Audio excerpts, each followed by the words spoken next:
మీరు కూడా ఇలాంటి మెత్తని స్పాంజ్ కేక్ 15 మినిట్స్లో 20 మినిట్స్లో ఈజీగా ప్రొసీజర్తో అయిపోయేటట్టు మీకు నేర్చుకోవాలని ఉందా? Hello, welcome to my channel. చూసేయండి. మీకోసం ఈరోజు స్పాంజ్ లాంటి కేక్ మన ఇంట్లోనే తయారు చేద్దాం. ఎలాగో చూసేద్దాం రండి మన వంటగదిలోనికి.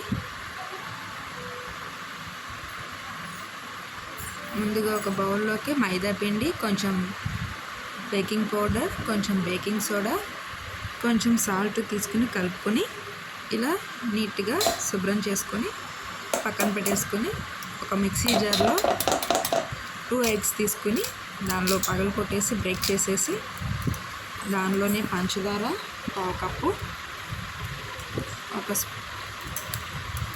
ఒక స్పూన్ వెనిలా ఎసెన్స్ వేసుకుని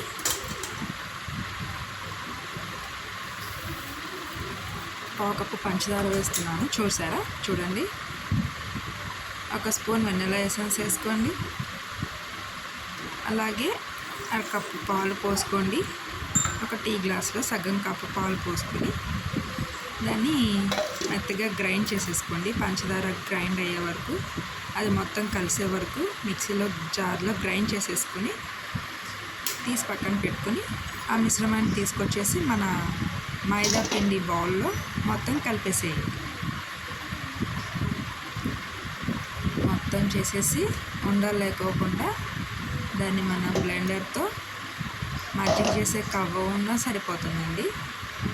అలా స్మూత్గా తిప్పుకుంటూ ఉండాలి. దానిలో ఎయిర్ బబుల్స్ లేకోకుండా మొత్తం స్మూత్గా సాఫ్ట్గా అయ్యే వరకు అలా తిప్పుకుంటూ ఉండాలి. తిప్పుకున్న తర్వాత మొత్తం తిప్పేసుకున్న తర్వాత దాన్ని పక్కన పెట్టేసుకొని మన కేక్ చేసుకునే బౌల్కి నెయ్యి కానీ నూనె కానీ అప్లై చేసుకోవాలి. మొత్తం స్ప్రెడ్ చేసేసుకోవాలి. నీట్గా మొత్తం స్ప్రెడ్ చేసేసుకొని ఇలా నెయ్యి రాసుకోవడం వల్ల ఏమవుతుందంటే మనం కేక్ చేసేటప్పుడు కేక్ దానికి గిన్నెకి అంటుకోకుండా ఉంటుంది నీట్గా. తర్వాత మనం మైదా పిండిని జల్లుకుని స్ప్రెడ్ చేసుకోవాలి. మొత్తం నెయ్యి ఎక్కడైతే అప్లై చేసుకున్నామో అక్కడ మైదా పిండి కూడా కొంచెం తీసుకుని అప్లై చేసేసుకొని అలా స్ప్రెడ్ చేసేసుకుంటూ ఉంటే కేక్ గిన్నెకి అంటుకోకుండా మాడిపోకుండా ఉంటుంది. అప్లై చేసుకున్న తర్వాత ఆ కేక్ మైదా పిండి ఎగ్ మిశ్రమాన్ని తీసుకుని ఈ బౌల్లో పోసేసుకోవాలి. జస్ట్ తేడా ఉండకుండా మీరు ఒక 2 టైమ్స్ కొట్టుకుంటే కిందకి నేలకేసి ఇలా కొట్టిస్తే దాన్ని నీట్గా అవుతుంది, మొత్తం అబ్జర్వ్ అవుతుంది. తర్వాత ఒక కుక్కర్లో అల్యూమినియం పాత్ర కుక్కర్లో అడుగు నీళ్ళు పోసుకొని ఒక గిన్నె పెట్టేసుకొని దానిపైన ఈ గిన్నెని కేక్ మిశ్రమాన్ని గిన్నెని పెట్టేసుకొని మూత పెట్టేసుకొని మనం లో ఫ్లేమ్లో ఒక 30 మినిట్స్ దాన్ని ఉడికించుకోవాలి. 30 మినిట్స్ ఉడికించుకున్న తర్వాత అది ఉడికిందో లేదో మనం ఒకసారి చూసుకోవచ్చు.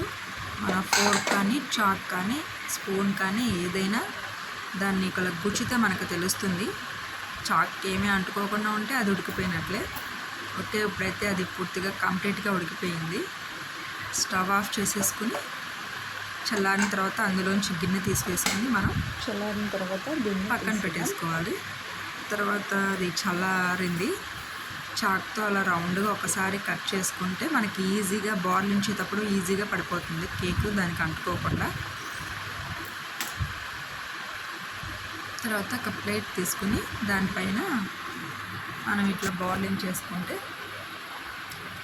కేక్ మనకి అంటుకోకుండా దానికి నీట్గా పడిపోతుంది. చూసారు కదా ఎంత నీట్గా, ఎక్కడ అంటుకోకుండా ఎంత నీట్గా వచ్చేసిందో స్పాంజ్ లాంటి కేక్. మీరు కూడా ఇప్పుడే చేసేయండి. మీ ఇంట్లో పిల్లలు పెద్దలు ఎవరైనా ఈజీగా తినేయచ్చు. ఈజీగా ఉండే స్పాంజ్ కేక్ మీకోసం.